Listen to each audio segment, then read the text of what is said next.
नमस्कार साथियों। तो दोस्तों आज हम बात करेंगे हरियाणा बजट के ऊपर। अभी रिसेंटली ही गवर्नमेंट ने हरियाणा बजट दिया, जिसमें कि बहुत सारी ऐसी चीजें हैं जो कि आपके एग्जाम पॉइंट ऑफ व्यू से इंपॉर्टेंट है। तो आज हम मोस्ट इंपॉर्टेंट की पॉइंट्स के ऊपर ही बात करने वाले हैं। तो उम्मीद करती हूँ कि आज का सेशन आपको काफी अच्छा लगेगा।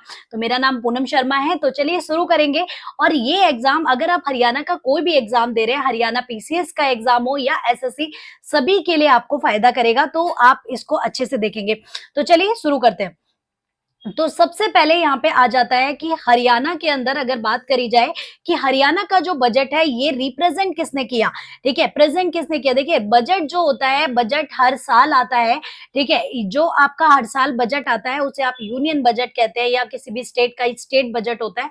तो हर साल आपका बजट रिप्रेजेंट किया जाता है। और हमारा यूनियन बजट जो होता है, जो पूरे देश का होता है, उसे फाइनेंस मिनिस्टर करते हैं।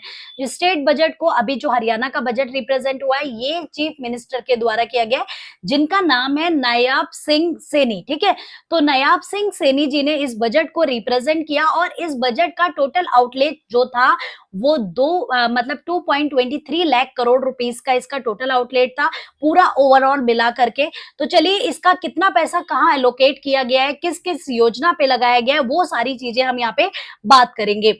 तो सबसे पहले आ जाते हैं कि ये जो बजट का, अगर मैं बात करती हूँ, बजट का जो गवर्नमेंट ने एलोकेशन किया है, बजट का जो एलोकेशन है वो मैं आपसे बात कर ही चुकी हूँ। और यहाँ पर बजट जब भी आता है ना, तो दोस्तों उसका कोई ना कोई मोटिव होता है। तो इस बार के जो गवर्नमेंट का बजट का जो मोटिव है वो है, यहाँ पर आपको देखना है फिजिकली, मतलब यहाँ पे है कि जो डेवलपमेंट के ऊपर एक्सपेंडिचर करना, यहाँ लिखा भी है, this reflect the government emphasis on the expanded development expenditure while maintaining fiscal discipline. यह राजकोषीय अनुशासन बनाए रखते हुए विकास व्यय को बढ़ाने पर सरकार के जोर को दर्शाता है।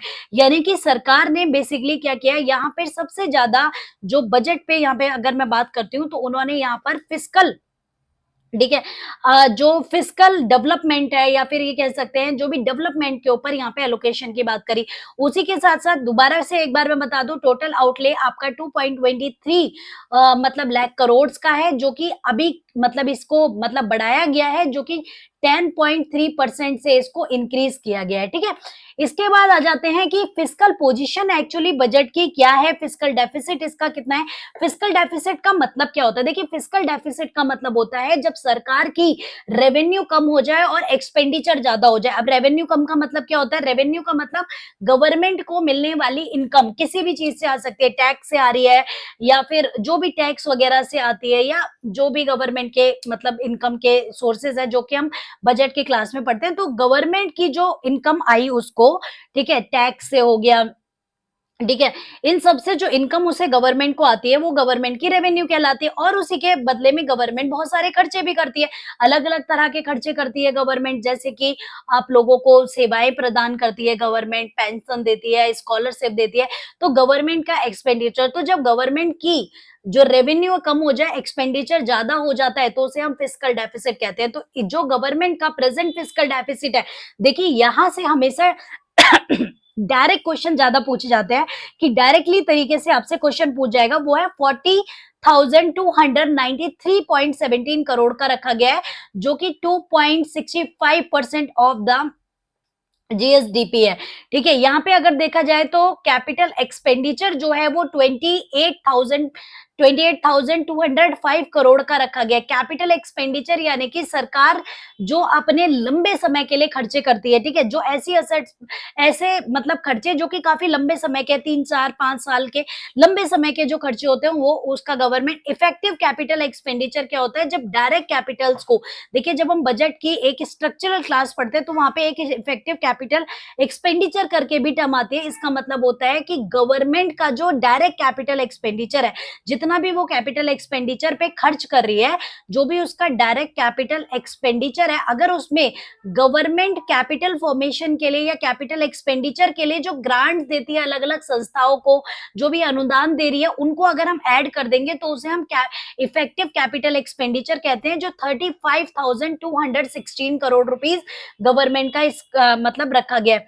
इसी के साथ अगर बात करते हैं कि गवर्नमेंट ने सेक्टर वाइज एलोकेशन कितना रखा है, तो देखिए यहाँ पे एग्रीकल्चर सेक्टर का एग्रीकल्चर सेक्टर का जो एलोकेशन है वो लगभग 8319.77 करोड़ रखा गया है, जो कि 8.74 करोड़ से बढ़ा है। तो यहाँ पे आपको याद रखने वाली ये चीज है कि वो कितने परसेंट से बढ़ा है, तो 8.74% से इसे इंक्रीज किया गया है।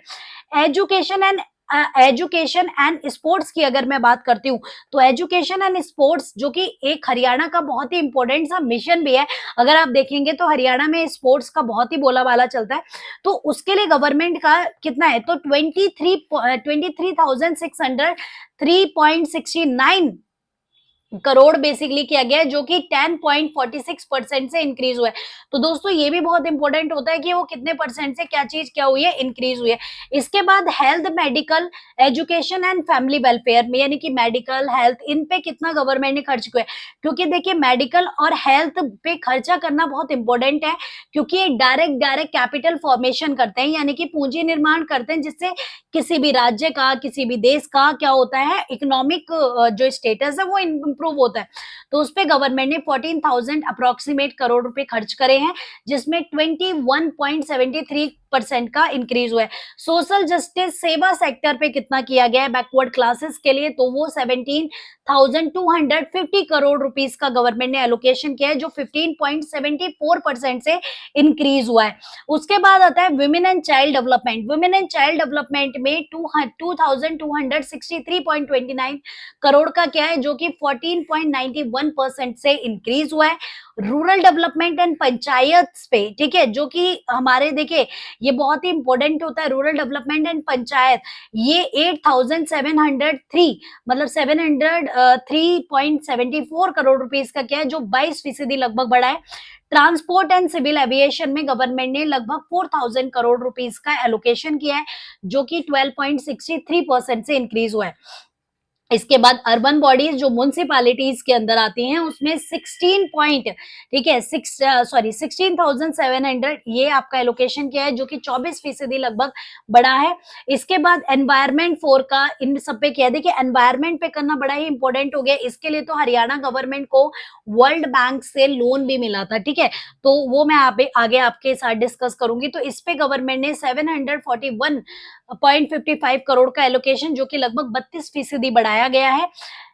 पब्लिक हेल्थ पे बात करें या फिर ड्रिंकिंग वाटर पे बात करें, तो 5,912 करोड़ रुपीस का एलोकेशन, जो कि लगभग 8.10% से इंक्रीज किया गया। पब्लिक वर्क्स की अगर मैं बात करूं, तो 6,096.35 करोड़ रुपीस का एलोकेशन किया है। रेवेन्यू या डिजास्टर मैनेजमेंट, जो कि आपको पता है, लैंड रिकॉर्ड्स, ये काफी इंपॉर्टेंट मतलब मैटर्स हो जाते हैं गवर्नमेंट के, क्योंकि आने वाले समय में देखिए डिजास्टर मैनेजमेंट को हम जो भी हमारी प्रॉब्लम्स होने वाली एकदम पूरी तरह नहीं रोक सकते, पर गवर्नमेंट उसके लिए पहले से क्या करके रखती है, पहले से अरेंजमेंट्स करके रखती है कि अगर ऐसी कोई सिचुएशन बनती है तो उससे कैसे निपटा जाएगा। तो उसके लिए गवर्नमेंट ने 4,000 अप्रोक्सीमेट का बजट रखा है, जो कि इस बार 84% तक बढ़ाया गया है। एनर्जी डिपार्टमेंट सेक्टर की अगर मैं बात करती हूँ, तो यहाँ पे 6,868 करोड़ रुपीस का बजट एलोकेशन किया गया है। इसी के साथ अगर देखा जाए, तो इस बार का अगर हम डेप्ट जो फिस्कल मैनेजमेंट या डेप्ट पोजीशन देखें कि हमारा ऋण की पोजीशन क्या है, कितने उधारी में बेसिकली हम चल रहे हैं, तो गवर्नमेंट का फिस्कल डेफिसिट इस बार जो बढ़ा है वो 2.75% से बढ़ा है बिटवीन 2014 टू 24, मतलब यानी कि 10 सालों में अगर देखा जाए 2014 से 24 में, ये अभी तक का सबसे ज्यादा, सबसे कम मतलब कम परसेंटेज से बढ़ा है, तो 2.75% बढ़ा है, ठीक है, ड्यूरिंग प्रीवियस गवर्नमेंट अगर आप देख लो या प्रीवियस ईयर देख लो, बातें की है। इसके बाद क्लीन एयर की अगर मैं बात करूं, तो गवर्नमेंट ने वर्ल्ड बैंक से मतलब world bank has approve, world bank ने हरियाणा के क्लीन वाटर प्रोजेक्ट के लिए, जिसका नाम है Haryana clean air project, sorry water नहीं, एयर प्रोजेक्ट के लिए गवर्नमेंट ने 2,716 करोड़ रुपीस क्या दिया था, लोन या फिर उसका ग्रांट के रूप में दिया था वर्ल्ड बैंक ने, ठीक है। तो ये गवर्नमेंट उस चीज में वायु की गुणवत्ता को सुधारने के लिए काम करेगी। इसी के साथ यहाँ पे गवर्नमेंट ने, याद रखिएगा, एक पहल भी मतलब करी है, water secure Haryana. Water secure Haryana में क्लीन वाटर वगैरह है, तो उसके लिए गवर्नमेंट ने 5,715 करोड़ रुपीस का एलोकेशन रखा है। इसी के साथ आते हैं कैपिटल एक्सपेंडिचर या फ्यूचर डिपार्टमेंट्स को बनाने के लिए, यानी कि कैपिटल एक्सपेंडिचर या आप कह सकते हैं फ्यूचर फ्यूचर इंफ्रास्ट्रक्चर के लिए, फ्यूचर में चीजें बेहतर रहें, उसके लिए गवर्नमेंट ने 28,205 करोड़ का किया है, ताकि गवर्नमेंट 2047 के जो गोल्स हैं, जो यूनियन गोल्स हैं, ठीक है, जो हमारे सस्टेनेबल डेवलपमेंट गोल्स हैं, उनको भी अचीव कर सके गवर्नमेंट का। ये भी एक वो है। इसी के साथ साथ फ्यूचर के लिए कुछ डिपार्टमेंट्स को मतलब फ्यूचर के प्लानिंग्स के लिए allocate to department to prepare future, future के लिए नई जॉब्स क्रिएट करने के लिए, नए मतलब संसाधन को जुटाने के लिए गवर्नमेंट ने 1837.65 करोड़ रुपीस का मतलब बजट एलोकेट किया है। एमएसएमई सेक्टर या इंडस्ट्री के सेक्टर की अगर मैं आपसे बात करूं तो एमएसएमई का मतलब होता है micro small and medium enterprises. Micro small and medium enterprises ये वो उद्योग होते हैं, लघु मतलब कुटीर वो लघु उद्योग जो छोटे छोटे होते हैं, ठीक है, इनके लिए गवर्नमेंट ने मतलब 1950.92 करोड़ का किया है, जो कि इस बार सबसे मतलब अच्छी खासी मात्रा में बढ़ा, 46.9% से इसे लास्ट ईयर से इंक्रीज किया गया। हेल्थ सेक्टर की अगर बात करी जाए तो गवर्नमेंट ने जो भी 14 से 15 वर्ष की आयु की लड़कियां हैं उनको एचपीवी एचपीवी वैक्सीनेशन करने की यहाँ पे बात करी गई है। एचपीवी का मतलब होता है ह्यूमन पैपोलिनो वायरस, जिसके कारण मस्से वगैरह जो निकल जाते हैं, जो कि कहीं ना कहीं आजकल बहुत तेजी से फैल रहा है, तो यहाँ पर उसमें गवर्नमेंट मुफ्त इसमें क्या कराएगी, वैक्सीनेशन देगी, जो कि लगभग 3 लाख लड़कियों को फायदा देगा, गर्ल्स को इसका बेनिफिट मिलेगा। इसी के बाद गवर्नमेंट ने यहाँ पे इसके जो sub divisional health care centres हैं उनको बेटर बनाने की बात करी है, और गवर्नमेंट का जो मेन फोकस है यहाँ पर वो क्या है, वो बेसिकली यहाँ पर हेल्थ केयर सेक्टर में मैटरनल जो चाइल्ड हेल्थ होती है, मातृ शिशु स्वास्थ्य सेवाओं को बेहतर बनाना है। इसी के बाद एग्रीकल्चर सेक्टर की अगर मैं बात करूं तो गवर्नमेंट का इस बार का एग्रीकल्चर में गवर्नमेंट ने जो भी हरियाणा के कंपनीज हैं, फीडर्स हैं, उनसे बात करके गवर्नमेंट ज्यादा से ज्यादा फसलों को कमर्शियलाइज करने की बात की गई। उसी के साथ साथ the budget for the irrigation and water resource development, irrigation सिंचाई और जल संसाधन के लिए जो बजट रखा गया वो 6446.57 करोड़ रुपीस का बेसिकली गवर्नमेंट ने रखा गया, जो 14.83% से इंक्रीज हुआ है। इसी के बाद अगर बात करें तो गवर्नमेंट ने यहाँ पे ग्राम सभा को भी मैंडेटरी किया कि भाई ग्राम सभा की जो मीटिंग्स होंगी वो मैंडेटरी होंगी फॉर द सैनिटेशन, मतलब ड्रिंकिंग वाटर, पॉल्यूशन, ड्रग्स, दवाई वगैरह से रिलेटेड बातें करने के लिए, ठीक है। इसी के साथ टेक्नोलॉजी और इनोवेशन में गवर्नमेंट ने हरियाणा एआई मिशन को प्रमोट करते हुए जो गवर्नमेंट ने बजट रखा वो 474 करोड़ रुपीस का वो बजट रखा, जिसमें कि हरियाणा एआई मिशन को प्रमोट करना, जो कि गवर्नेंस में भी इनके एप्लीकेशंस एआई के थ्रू काम किया जा सके, गवर्नेंस में, एग्रीकल्चर में एंड इंडस्ट्रीज में, ठीक है। इसके साथ आता है एम्प्लॉयमेंट एंड स्किल डेवलपमेंट में अगर हम बात करते हैं तो यहाँ पे बहुत इंपॉर्टेंट चीज है कि जो अग्निवीर कोटा है, यानी कि जो अग्निवीर हैं, इन्हें हरियाणा पुलिस रिक्रूटमेंट में 20% का रिजर्वेशन दिया जाएगा। CM announce 20% reservation for Agniveer in Haryana police recruitment, यानी कि जो हरियाणा की पुलिस भर्ती आएगी उसमें 20% तक का अग्निवीरों का आरक्षण होगा। ये बहुत इंपॉर्टेंट है। इसके बाद स्किल ट्रेनिंग प्रोग्राम्स को इम्प्रूव किया जाएगा, जगह जगह पे इनके एलोकेशन सेंटर्स बढ़ाए जाएंगे गवर्नमेंट की साइड से। इसी के साथ साथ एमएसएमई सेक्टर को मतलब इंप्रूव करने के लिए गवर्नमेंट सपोर्ट करेगी न्यू न्यू स्टार्टअप्स को, ठीक है। इसके साथ आ जाता है एजुकेशन एंड यूथ, तो गवर्नमेंट इसमें आदर्श परीक्षा केंद्र मतलब बनाने की स्टेबलाइज बात करी गई है कि गवर्नमेंट आदर्श परीक्षा केंद्र बनाएगी जहां पे आपके एग्जाम सेंटर्स बनेंगे। इसी के साथ साथ जो भी स्पोर्ट्स को स्पोर्ट इंफ्रास्ट्रक्चर को गवर्नमेंट ने इंकरेजमेंट दिया है कि गवर्नमेंट इसके लिए वर्क करेगी। गवर्नेंस एंड रूरल डेवलपमेंट में अगर बात करूं तो गवर्नमेंट ने यहाँ पे मैंडेटरी ग्राम सभा की मीटिंग्स कर दी है। जो ग्राम सभा है उसकी मीटिंग्स मैंडेटरी होंगी वाटर इश्यूज पे या फिर सैनिटेशन, ये जो भी वहां के लोकल जो भी प्रॉब्लम्स होंगे उनके ऊपर बात की जाएगी। So well I hope guys कि ये सारा आपको समझ आ गया होगा।